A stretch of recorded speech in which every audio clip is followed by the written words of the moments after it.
Hey there, before we get started on this B-Shifter podcast, this is being released the week of August 10th, 2026, and it will be in two parts. This is part one.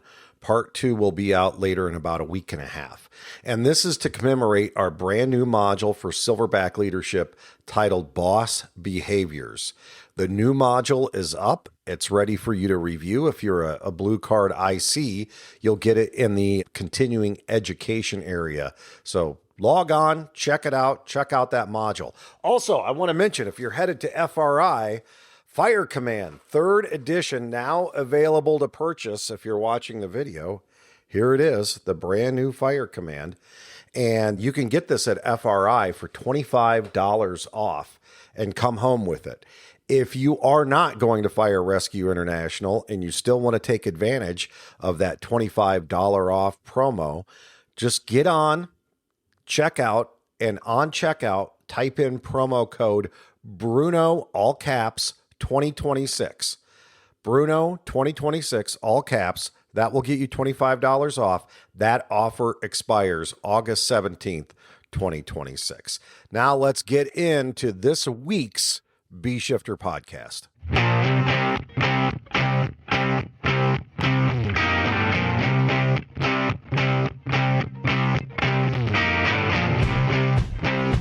Welcome to the B-Shifter podcast. Today it's John Vance being joined by Nick Brunicini and Terry Garrison. Welcome, gentlemen. How are you doing? How about you? Good. It's nice to have the Silverbacks back together. Right. Here we are. Mm-hmm. Talking. We're all still alive. That's the first, most important part. Yes, it is. Silver hair, anyway. Mm-hmm. Yeah. At this point in time, every day is a gift. That's why they call it the present. I knew you'd like that one. That's nice. I'm going to tell that. We're out here doing a train the trainer, and every morning I get up and walk into the kitchen and tell the guys, are you ready to shape the minds of America's incident commanders? Oh, no, Let's go do it. And Kelvin Alexander's like, JV, you got me pumped up. So They're so nice to you. yeah. They want to throw hot coffee at you. I'm sure they do. Yeah. You're Yeah. just too cheerful at that time in the morning. Today, we will be talking about leadership. So we have a new module that is coming out for the Silverback Leadership Program, which is available for a limited time to all Blue Card subscribers. So we want to hit on that because this is a limited time deal, right? Truly. And it's kind of slowed down us releasing the things here a little bit. And we're kind of backflowed with them as we've really got 2 finished. We just haven't put them out yet. Right. So this one will be coming out here very quickly, shortly, within the next week or two. But we've been working to the plate's been too full. So we've had too much other nonsense going on. So the Silverback kind of got hung up in the thing. But like you said, JV, the plan the whole time with this program is we were going to release it as we finished each module. It's just the benefit for people that are signed up taking our CE program. So they will have the opportunity to go through every single module. So even when the last one's up there, when we put the 9th module up, they'll have at least a couple months to go through that, and we'll let them know, hey, you got this is at this date, we're going to remove all this content, and we're going to cook it down into one program. So it'll be, I don't know, probably a 12-hour online program, something like that. 12, 16 hours, right around there. And then here in the next month or two, we're going to start earnestly figuring out what the 3-day in-person cert lab, for lack of a better word, is going to contain and look like, kind of. So having support for leadership is important. And this is really a lot of work that Bruno started that you guys recovered, added to, and put it together. Yeah, the last 10 years of his life, this is what he was doing, was going off and teaching functional boss behaviors and no-brainer management. So I always say I was pretty fortunate because he was coming to the city of Glendale and talking to the fire, whoever showed up. It could be firefighters, fire captain, engineers, chiefs. And he would show up every few weeks and go through one of his modules. So once again, we're the curators of this. And that's what we did is we grabbed all his information out of the boxes and books and everything that he put together. And it's really A&P, anatomy and physiology of customer service. It's no-brainer management. It's functional boss behaviors. There's so many of them. Every time I think about them again, I get kind of caught up. And then what we did is we added some of our new programs that we've done. Like we added the Phoenix Fire Department Way, the Houston Way. There's some information in there. There's a safety survival guide that's going to have some information. Just a really well-rounded package of how a leader can kind of help his department move forward, and how leaders within the organization can help move that organization forward. So I think it's going to be a good program. Well, that was the other part of it. Is it's the whole thing is really an effort for the workforce to deliver added value service. That's it. So when you look at the people that are most familiar with the program right now, who have a pretty good idea of what's going on currently in the fire service as far as training goes, have all said the same thing. They said there is nothing else out there like this. And the reason is because the crazy guy invented it all. And he was running the fire department around the service delivery piece of it. He wasn't running it around, I'm the administrative boss of all you, and this is how you show your obedience to the leader, and then the icons that we maintain of my leadership power and omnipotence. Egos eat brains. That's where that will lead you to. There's too many holes that you build that's going to trip you up and effectively delivering service as an organization. Yeah, big problem I see with fire chiefs, and without being too critical, but it's like, okay, I'm the fire chief. I'm responsible for the management of the organization and dealing with the council. You're the ops chief, so you're going to lead the operational piece. Oh, yeah, you're the EMS chief. You're going to lead the EMS division. Oh, yeah, you're the HR guy, so you're going to keep people in line through disciplinary processes, and you're the logistics guy, so your job is to kind of get them whatever they need. No. The fire chief works as a team, and they all work together to lead the organization. And the second the fire chief looks away from that, he or she is going to have a big problem, because at the end of the day, they're the ones responsible for it. So you can't really delegate as a fire chief your responsibility away to somebody else.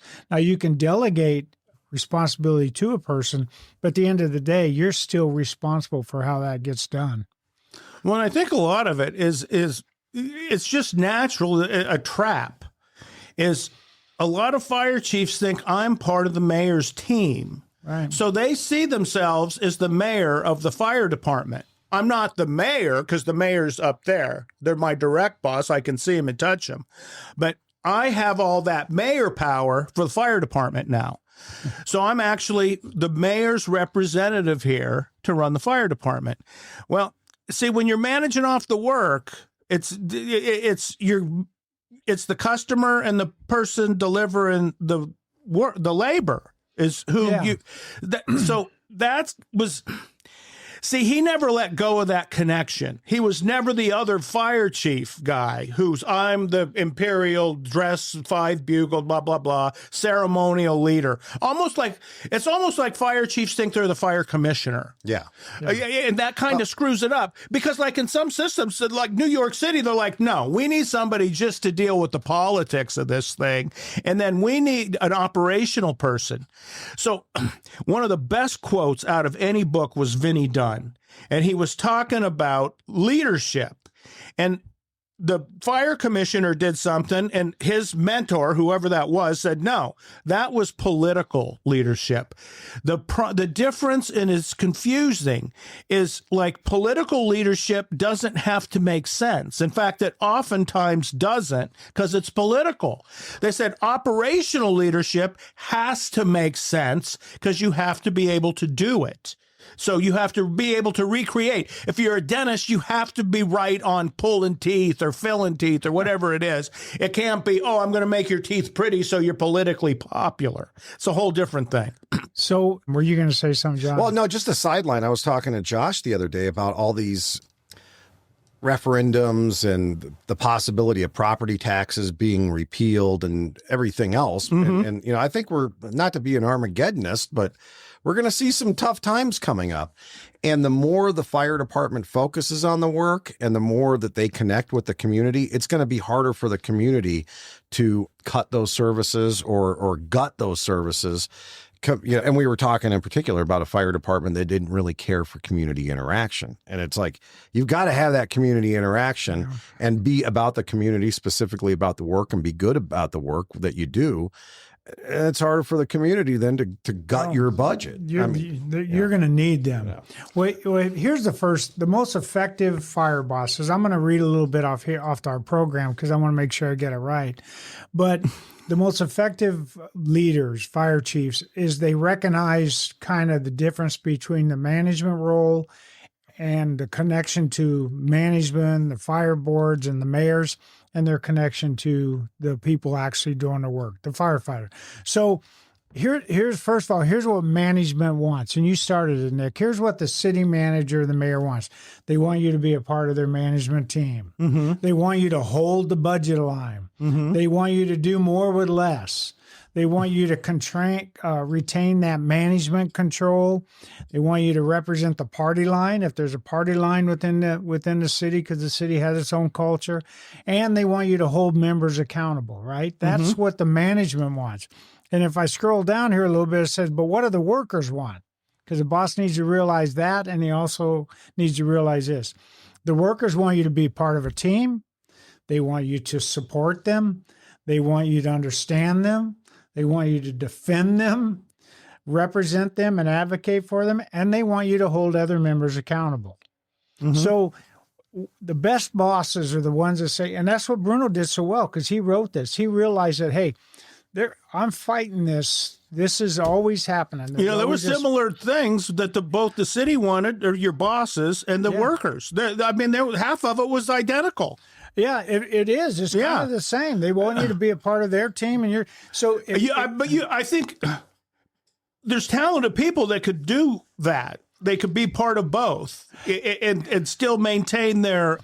Yeah, so I don't know, honesty. I thought you were going to say sobriety. Well, that too, because I mean, if belonging to both groups makes you schizophrenic, you can't belong to both groups. I mean, it's just, and there's some systems you can't. I mean, you got to pick. You're with them or you're with us. Well, you think about the role of labor when you have a very strong labor group and you get a fire chief in there. The fire chief gets really caught in the middle of that. Oh, 100%. Because they're the membership, only what they are, they're a collective voice for that membership. Hopefully, that's what they're doing. And then you got management up here, and because they have different missions, they have different viewpoints of just about everything, the fire chief's caught in that middle position. So being a fire chief is difficult. Oh, but the last thing you want to do as a fire chief is go to your members and say, my job is difficult. And I've heard of fire chiefs doing that, where they would say, hey, you don't understand how hard it is for me. No, fire chiefs shouldn't do that, right? Fire chiefs should recognize that their job is difficult. Well, usually they say that right before they do something horrible to somebody. To the members. Because they have to, because of coming from up on high. Yeah. And delivering bad news, I guess, would be. And if you're an applicant looking for a fire chief job somewhere, we have a buddy of ours who did that, and he was ready to support the members. He was ready to support the city. He was fully engaged. He went through the interview. He felt like he was doing really well. And the very last question that they asked him on the panel was, and are you willing to cut our staffing from 4 to 3? Okay. Now, that's it. You're going to have to make a decision about whether that job is going to work for you or not by the answer that you give them, because you can't go, well, I don't know. And then you can't go back and do that job. So you can't lie to them and say, yeah, I'm willing to do that. And then take your position as the fire chief saying, I was just shitting you. Well, there's a lot of people that would do that. Yeah, they would say, just yeah, I'll go ahead and do it. And then when they had to, no, I'm not going to do it. You better pick a nice vacation area because you're going to spend a lot of time away. But this guy said, no, I'm not willing to do that. And he didn't get the job. But it's good that he knew that right up front. So if you're looking for a fire chief job, understand that the managers want something from you and the members want something from you and the labor group. And then how are you going to, and the best way to do that is, by the way, what are your values? What do you value? And Nick always says it, value the work, value the workers, support what they do, make sure they give the best possible service in the safest possible way. And if you say, hey, here's my values are these. And if cutting the staff into 3, that does not match up with my value because I don't think it's safe for the firefighters. Now, if you have 3 and you're going into a system with 3 and that's all they got, sure, go in and support them and help them and do the best they can with 3. But when you hear a question that doesn't support your values or you see an organization going in a certain way, it's like, nah, that's not going to work for me. Value-based decision-making on the front end works really well. See, but you can't sustain a system. A house divided can't stand. And so, like, when you have an authority having jurisdiction that says, I want to get rid of the fire department. I want to go from 4 to 3 to 2 later, and then I want to take all the power from them so they just do what I tell them all the time. That's not going to be a tenable thing. And all of those departments have fire chiefs, and a lot of them will represent that. No, I just have to do what my bosses tell me. Yeah. Well, I mean, there's examples of that throughout the history where people did what their bosses told them, and it was a stupid, immoral, illegal thing, and there was a price to pay at the end of it. Usually at a trial. Yeah, there's a trial, or the Hague exists for a reason. I mean, it's just so. And I think that's part of the boss's thing is to keep where you can keep delivering the mail. Well, you can't do that when everybody's shooting and fighting at each other all the time. It's a huge disruption in delivering service, especially for cities. And I mean, we've been doing this long enough where we've seen those systems where the union's first impulse is to sue, to blackball a fire chief, and then to sue the city. Those are very dysfunctional places. They're well known. I mean, we used to go to Firehouse in Baltimore, and they're doing picket lines wearing neon green shirts, the union's wearing, made in Vietnam, talking about how their American workers are getting screwed. And you're like, both sides are wrong. And you're like, you guys aren't... No one's here leading for the work. You're all fighting over something that has to do outside of why you're here. So it's. So this section, once again, is on boss power. So you understand the position you're in, and you understand the power that you have. And we talked about it a little bit before we went on air here, is that there is no neutral position as a boss. You're either moving forward. Nick said it. If you think you're going to be divided and keep peace and nobody's going to rock the boat in either one of those areas, you're living a fantasy world because you need to move the organization forward. Now, are you going to move the organization forward in the way management wants? By the way, they think that is moving forward. They think by cutting resources and doing it, we can do it for free. We can do it more effectively or efficiently, or we can cut down to 2 persons every night because we don't need 4 firefighters at night. I've heard that one. You guys heard me talk about that? We hear doing blue card, going places. I said, no, we don't do that. We don't have SOPs like that because we're different. And you're like, okay, so you fight different fires. And they say, yeah, our fires are different. And you're like, well, I've seen some of your video of them, and they're screwed up. So I guess if that's your definition of different, you're right. They are different because of you is why, not because of the fire. So when you're talking to city managers, what I found is our very first section in this is focus on the work. And if you can sit across from a city manager or a politician or a council or a fire board, and you explain the work that a firefighter does, why it takes 4 firefighters, why 3, you could do it.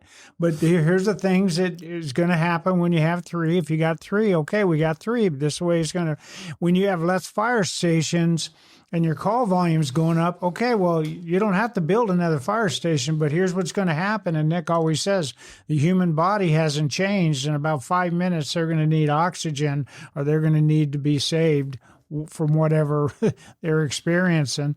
So I found it best is not to really, and it doesn't always work because I had my own issues with that, but it's like when you explain your role as fire chief, I would tell them my job is to support the firefighters delivering the service, because the only reason firefighters exist is to provide that service.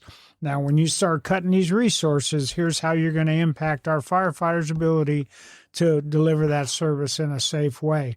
They listen. They don't always agree. You know, that old thing that Nice Parker says where I can explain it to you, but I can't understand it for you. They get very frustrated by all that because all they see is one firefighter equals $220,000 a year or whatever that is, whatever that number is. And they're caught up in the numbers. But once again, focus on the work. And I think that's what Alan Brunicini did more than anything, better than anything else. He focused on the work and on the workers. And you can't add value as an organization until you get a fire chief that gets behind the basic service delivery, the core services, actually understands that. And there's some fire chiefs that aren't able to really describe the service that their firefighters do very well because they moved away from it. And maybe some things have changed since they actually sat down and listened and paid attention to the operations piece. But they need to stay connected to that. So they are able to describe that. A politician asking you, hey, I saw somebody fell down on a mountain the other day and there was 3 engine companies from different cities. What is all that about? Well, you need to be able to describe that. Hey, there's a trench rescue. What is up with that? Why was there so many firefighters on that? Why didn't you guys just get them out of the trench? You got to be able to describe that and explain that. So you got to know the work. It all goes back to understand the work and then use your boss power, which is what we're going to continue to talk about. Use your boss power to support the workers. I think that's the way we see it here today, right? Well, Vance, you were talking about this the other day. We were talking about a fire department, and they have staffing for 1,200 people. That's what their number is to maintain. And they're down to 900 right now. So one of the comments somebody made is sooner than later, is this fire department's going to have to explain to the city why they're no longer doing interior firefighting. It's all going to be outside. They just can't staff to the levels they need to sustain that kind of an IDLH incident operation. So, see, that would become a leadership thing. Now, here, like in my own community, the response times have gone up over the last 25 years. They haven't gotten smaller, they've gotten bigger. Right. So I have noticed that is a very uncomfortable question for local politicians whenever that comes up. Whenever the media, there's a story where you have to talk about how long it actually takes to get emergency responders to your front door. 7.5, 8, 9 minutes. And see, it's untenable because the public is like, so now reporters are asking, well, if, somebody's watching their child die, they have to wait 10 minutes for well, no, that's not what it is. So these politicians, they live in a world where they want it both ways all the time, where I have to be physically responsible. And we're talking about the city where like the budget's short, so they're going to take 3/4 of it from public safety. Well, that's where they have to take it because 3/4 of their budget is for public safety. Exactly. I mean, that's just the math. Yeah. So, and that's a real thing. You said it. Being a fire chief sucks because you have to balance the budget. And I mean, that's the way the city kind of controls the fire department. This is all the money you have. Well, see, at some point, whether it's like, okay, we got plenty of money to hire people, but we can't hire them. They won't sign up anymore for whatever reason. Or we don't have the money and we can't hire them. Right. Well, okay, we can't keep doing this. When we get 10 minutes, we're no longer emergency services. You got to call it something else. Well, if you're going to remake that is too big a deal. The fire service don't get to do that on their own. I mean, we can't because we're the last ones with the bag. But the fire chiefs are the ones that are going to have to represent that to the public is saying, no, we don't have the resources to do what you want us to do anymore. See, that's where the work becomes so powerful in it. A lot of people try to dismiss it and put it lower tier, but it has the biggest, it's the heaviest thing that's going to hit you is when your work is screwed up. That you can't recover from that, I think, as a fire department. When you're known for just being a shitty fire department and delivering core services, good luck, man. Okay. It took generations to destroy that organization through just horrible, self-centered, ego-based leadership is why you suck, basically. And I would say it took generations to build a good fire department. Oh, without a doubt. Very few things to tear it down. It's like a library, man. It takes a millennium to fill it up and 10 minutes to burn it all to the ground. Yeah. I mean, and we're seeing that now just because of what's going on elsewhere. At the highest levels of government, let's say. We'll just call it that, yeah. Where people that don't actually understand the work, that's the most dangerous, is somebody that doesn't understand the work but thinks that they're a deity of some kind. Let me. I mean, that's you talk about untenable. Let me share with you something that happened in an organization I worked at. Is you get a city manager who decides he's going to cut the fire department, but he's had conversations with the fire chief, me, and it's not going right for him. He can't figure it out. He's got and he's got politicians who want him to cut the fire department. So now the fire chief's up against this whole system. So brilliant guy, the city manager, he goes, we're going to form a committee and we're going to look at every department within the city for efficiency. I can't even remember what it was called. It went on for 3 months. It sounds like Doge. It's an efficient, it might have been. It's an efficiency committee. He goes, and what we're going to do is we're going to take people. And who's on it? Who's on that's it? what I'm telling you right now. See, he's reading my mind. I'm going to get some finance people. I'm going to get some HR people. I'm a lawyer or two. Nick and I have drank beer together. I'm going to get people from other organizations. I'm going to get a guy from Public Works. I'm going to get a police. Yeah, a bunch of cops. I'm going to get a bunch of cops. And he goes, and we're going to go through and we're going to do a deep dive. Don't you love those terms? We're going to deep dive this week. Okay. Yeah. So he goes, so here's what I want you to do is put together what you can explain so you can get us all on the same page to explain what the fire department does. We could do that. Give me, give me 3 weeks. Yeah, you just killed yourself. We showed up with a PowerPoint presentation back when we did those. Now it's different. And a binder that thick and described everything we do as a fire department and how we do it and why we do it. And it took us, so we would do 2.5-hour sessions that would last 3 hours. And it took us, we had a meeting a week. It probably took us 10 weeks to go through that. And he's trying to rush us. Like, no, you wanted. Yeah, I'm just doing what you told me. So about the 6th week, he left the meeting and said, I'm going to leave this to you guys. I'm sure they had some sort of discussion who they left that with.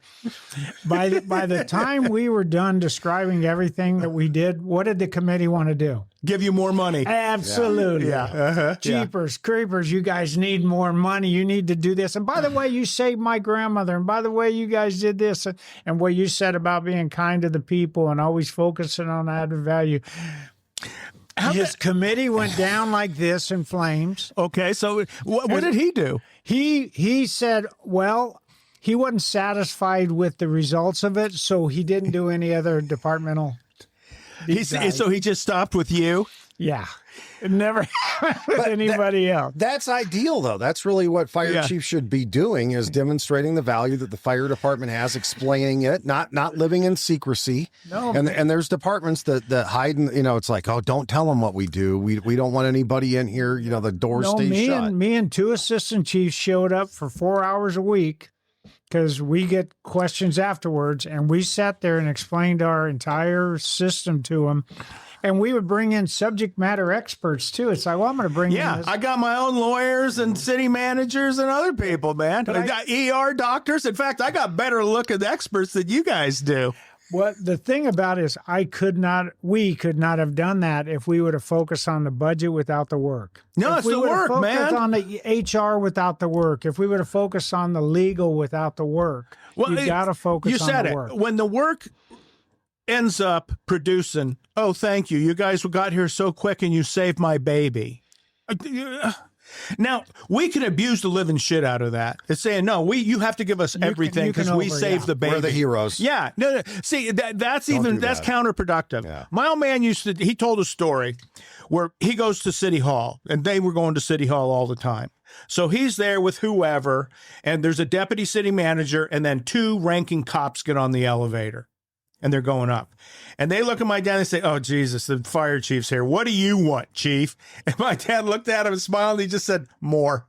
That was it. He says, more. And we'll show it because we got video of it. But he talks about what you did with the PowerPoint and the binder. He said, we always had it in our pocket. Mm-hmm. And he says, it got to the point when I would go to reach to my pocket, my boss would tell me, don't take that out. No, you don't get to do this to me anymore. In fact, what they did to him is they said, Alan, you're the greatest of whatever it is. Thank you very much. But if you can't overspend your budget again. And if your overtime is going to be an issue, we need to know sooner. And like somebody stayed after from the city manager. He says, they're serious. He says, you can't do this to them again. And he says, because before it was, they had all the money in the world. And he says, oh, got it. He said, and so that was his deal. He says, I didn't end up getting less. They wanted to know more often what was going on. So he says, what it did is it produced me, ended up getting more from them. That's at the beginning of every budget year, we would meet as a team, and then we would go to finance and meet their team and tell them, this is how much we're going to be over our overtime budget, because this is the MOU. Mm-hmm. This is the number of firefighters we have.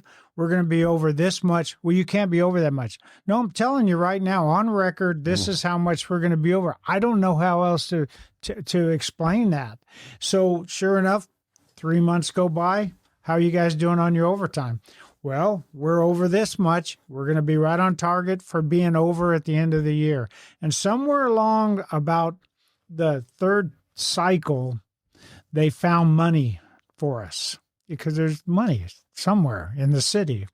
And they found the money, but we were able to describe it to them. So I got in trouble in one department because I didn't let them know up front. Yeah. Mm-hmm. And you can't assume they know that. No, it's notification. And that's not unreasonable. I mean, you work for the authority having jurisdiction. No, it's like, you got this much. Okay, this is a...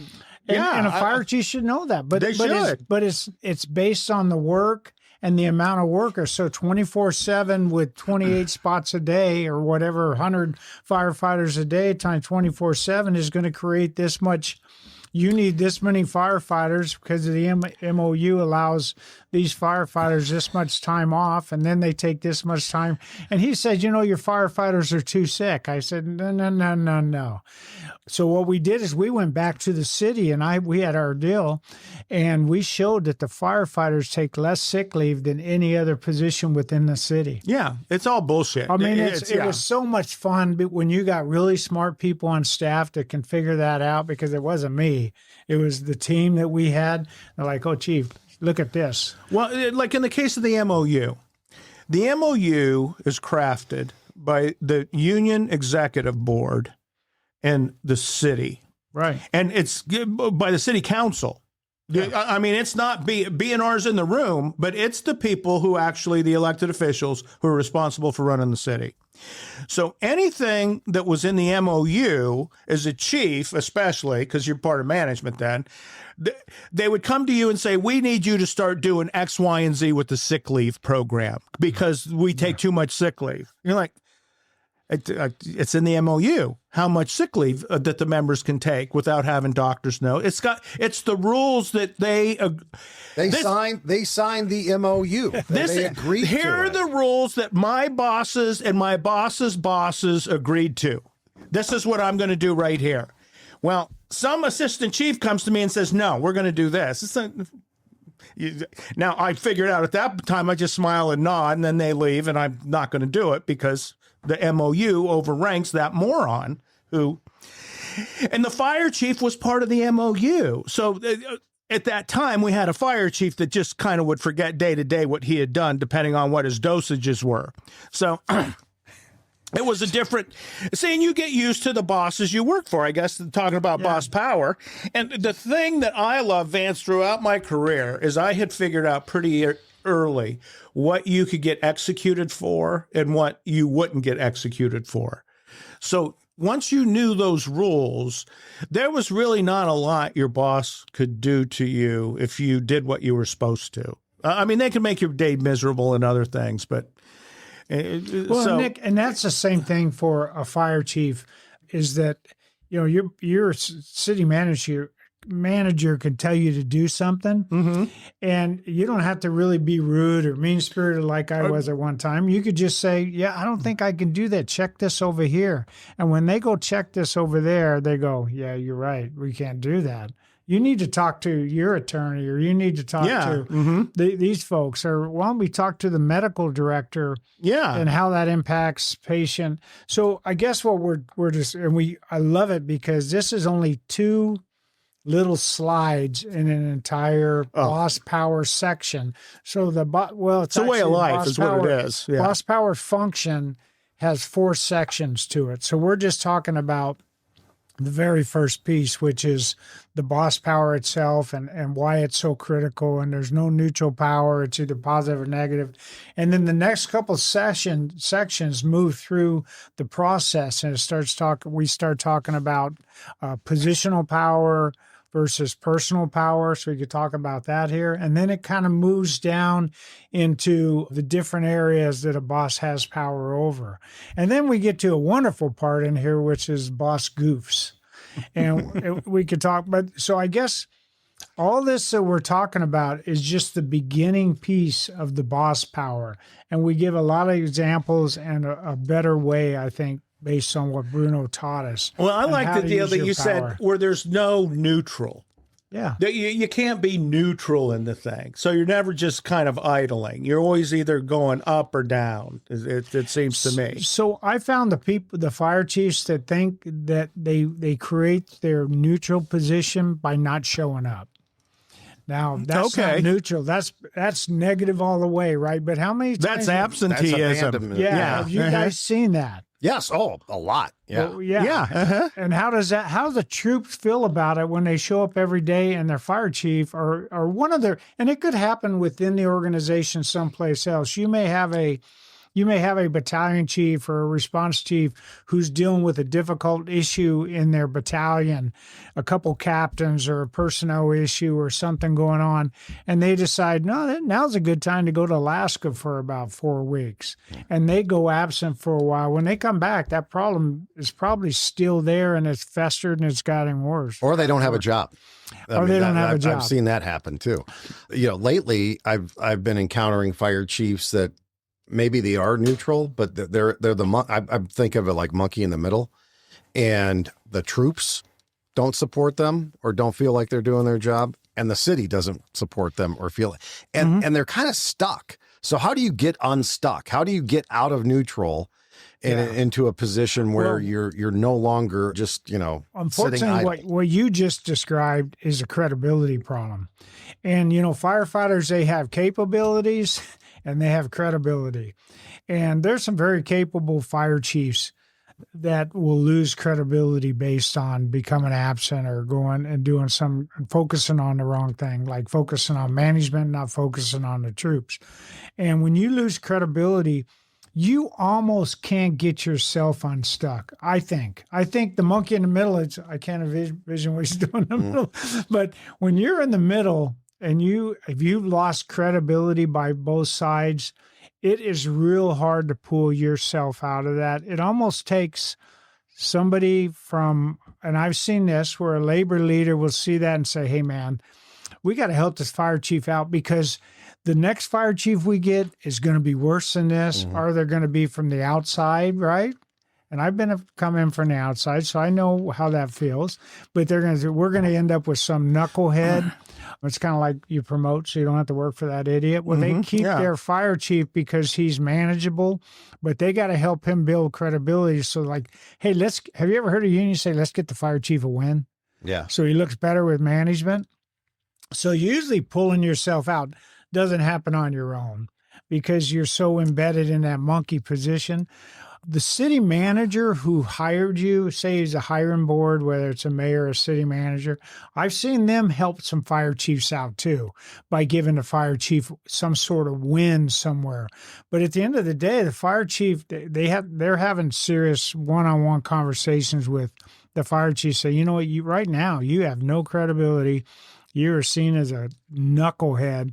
I'm going to give you this, and this is all you're getting. And if you don't take this and lift your head out of your arse and start paying attention and doing what you need to do, you're on a very short rope, right? That's what I think. Do you see them pulling themselves out? I think that happens sometimes, and I think if one group or the other is committed to the fire chief and they see the value in that fire chief, that's when they're going to do it. And if they don't see any value because the chief hasn't given it, they're not going to help the chief out. So I think one side or the other could help, and I've seen it help. I've also seen it where the credibility's lost, and they're not going to help anymore. They're done, and they're going to look for any excuse to get rid of that fire chief and do a wholesale change. You know, we also talk about in this area lower down, one of the sections within this function is angels and demons. So when I think of angels and demons, I don't think of a chronic issue with the fire chief, although that could be the case. But when a fire chief does something, the demon gets in his head, and we all know the angels over here and the demons over here. Nick talks a lot about that in his life. And we would spend a lot of time talking about angels and demons. But if you do something really demonic, or really stupid, and you've built credibility up until that point, and you haven't been an absent person, a fire chief or leader, and you've tried in other areas, there's a chance for you to survive something pretty stupid because one of those two groups may help you out with that. Well, I think that's part of it. If like the mediocre do-nothing fire chiefs you're talking about that just want to exist, is the good ones, the people that last the longest in that mode are not disruptive.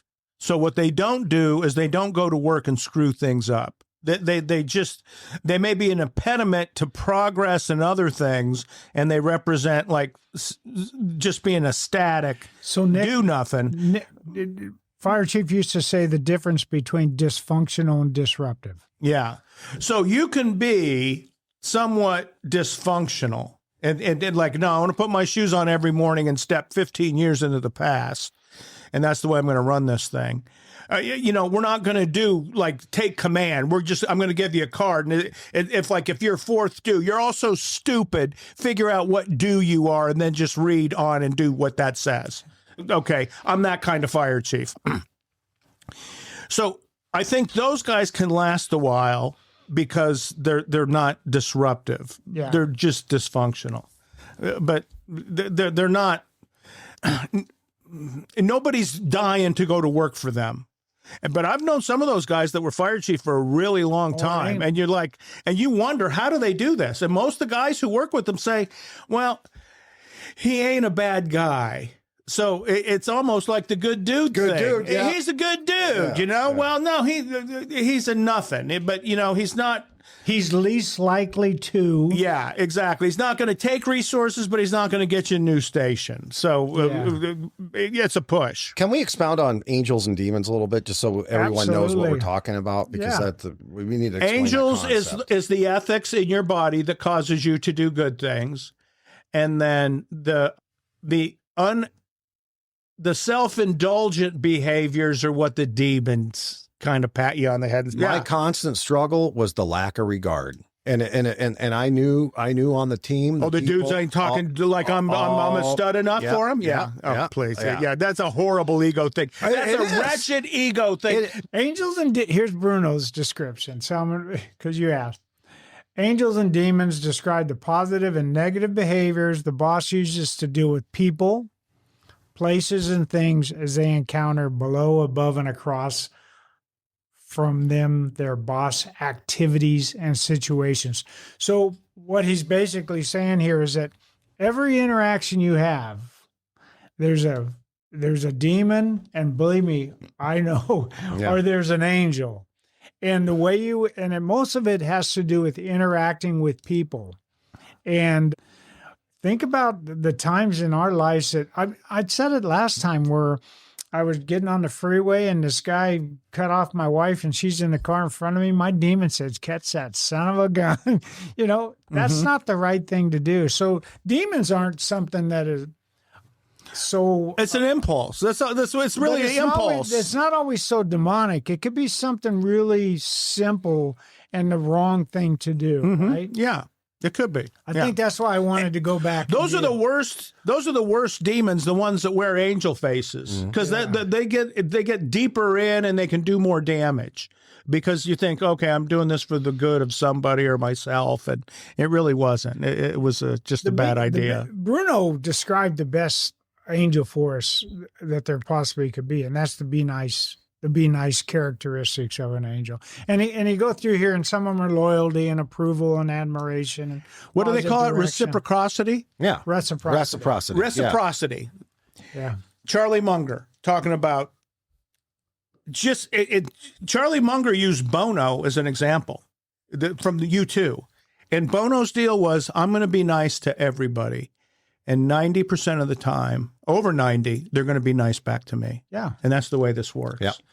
And so they're like, oh, well, you're just nice and patient. He says, no, I'm self-serving. What I do is I figured out how to get this and have a relationship with other people that's beneficial for both of us.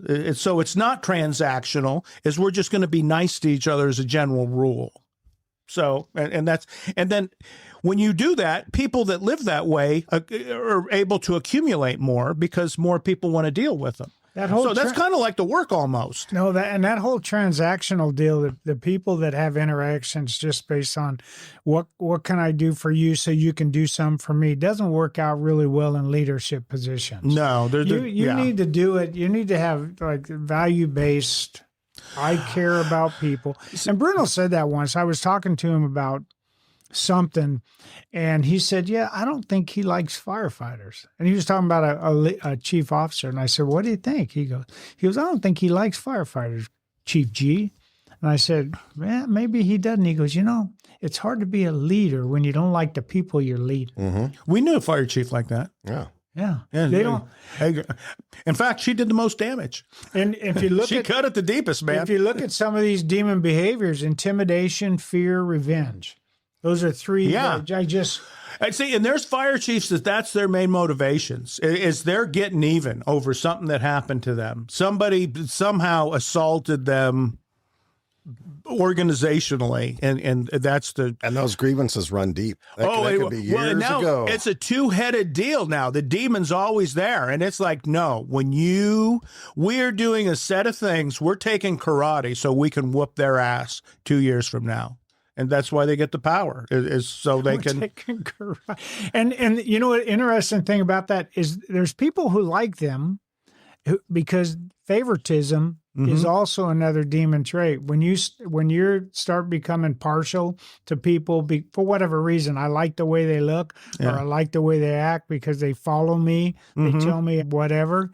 That's another demon. So you start looking at but none of these mean much until you interact it and you portray it on another person or something in the organization. See, I think that's where the work is it's the tonic for everything. Yeah. It's especially for us because our work is held in such high regard by all of society. I mean, it really is. And so the people, you said it, Terry, when you go and you represent the work to the committee of budget cutters, and they sit there after about the third or fourth meeting, they're like, no, these guys need more money. That what they do for this city is so much more important than like putting a new traffic camera up. This is a higher value for all of us. In fact, that's really, to be honest, that's the best form of government is what a fire department does for the community. I think so. If you could put all service and government to that level, it would fix a lot of things, I think. Make it, at least you could identify it and say, no, this is a thing. at least we're having the conversation with the people who are running fire departments. Like, no, you can't cut the budget because this is what we do with it. But it's so weird that I've talked to people about these angels and demons before, and they go, "What do you mean?" And they get this like, "This is so simple." That was the beauty of Bruno, is he would have these conversations about something that seems simple and take them a little bit deeper, and by identifying that, listen, we all know that there's angels and demons, and the way you feel about yourself. That's the human condition. Yeah, and the way Shakespeare wrote about them. That's the next function. The human condition in the next. But if there's you got to flow. I'm going to get ahead of us. There is a heading, a text heading in the next edition of Fire Command that says the flesh is weak. And so, I mean, it is 168 degrees. Your flesh goes away, man. So yeah. But just describing angels and demons in a way that you can teach it to people, and then you can have conversations. That's a big deal. You could put like, instead of having an angel head and a demon head, you could have people, like well-known figures in society. Who do I want to be? Do I want to be that person or that person? That person or that person? You know what? Another interesting thing about the angels and demons is that workers know their bosses when they're being an angel and a demon. Like, you think you're being sneaky when you're doing something that you're seeking revenge on somebody, or you're trying to intimidate somebody. You think you're the only one in the room that knows that you're being an asshole. Everybody who is watching you knows what you're doing. It's like, we see what you're doing. And he quotes this, "The prisoners have an intimate knowledge and understanding of the guards." Right? Is that so true? Hey, that's a fire department. We know each other. That's a wrap on this B Shifter podcast, part 1 of Boss Behaviors from the Silverbacks. I want to thank Nick Brunicini and Terry Garrison for being here. Join us next time for part 2 of Boss Behaviors. Look at the show notes if you're interested in any of our links, and make sure to share this podcast. Thanks so much for listening to B Shifter.